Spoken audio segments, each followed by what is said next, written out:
ایک خاتون پوچھتی ہیں روزہ چھوٹنے کے خوف سے مانے حیض گولیاں استعمال کی جا سکتی ہیں؟ کچھ ڈاکٹر کہتے ہیں کہ ان کے استعمال سے آئندہ صحت پر بہت مضر اثرات بھی پڑتے ہیں، یہ ہمارے لیے کس حد تک جائز ہے؟ جو بات میری بہن آپ نے بتائی ہے کہ ڈاکٹر حضرات جس شعبہ کے ماہر بتاتے ہیں اس کے نقصانات ہیں، اس کے بعد تو ایسی جو ہے نا گولیاں ان کا استعمال صرف یہ نہیں، یہ بری بات ہے، حرام ہے۔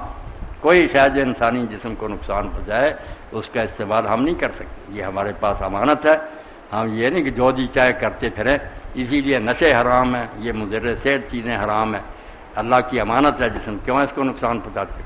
وہ سگریٹ ہو، شراب ہو، یہ ایسی گولیاں جب آپ مانتے ہیں کہتے ہیں اس کے اثرات خراب ہیں، کیوں باقی اللہ نے جب دوسرے دنوں میں اجازت دی ہے تو آپ نے ضرور یہ کرنا کام انہی دنوں میں کرنا۔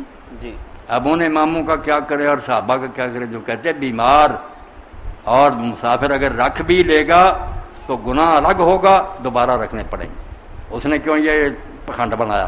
جب اللہ نے کہا تھا فائدہ من ایام اخر، وہ کہتے ہیں جو یہ درمیان میں گھسیٹتے ہیں نا کہ جو بیمار اور مسافر اور وہ روزہ نہ رکھے تو دوسرے دنوں میں، وہ کہتے ہیں یہ فکرہ کہاں کہ نہ اگر نہ رکھے، وہاں تو بات یہ ہے کہ مریض اور مسافر دوسرے دنوں میں رکھے، وہاں کوئی نہیں کہ نہ رکھے تو پھر رکھے، حکم ہی ہے۔ اسی لیے حضرت عمر بن عمر کہتے ہیں مرتا پھر رکھنے پڑیں گے دوبارہ، یہ گناہ تجھے الگ ہوا کہ اللہ کے حکم سے ٹکر لیتا، مسافر تھا کیوں رکھے، بیمار تھا کیوں تم نے یہ مصیبت دیکھی؟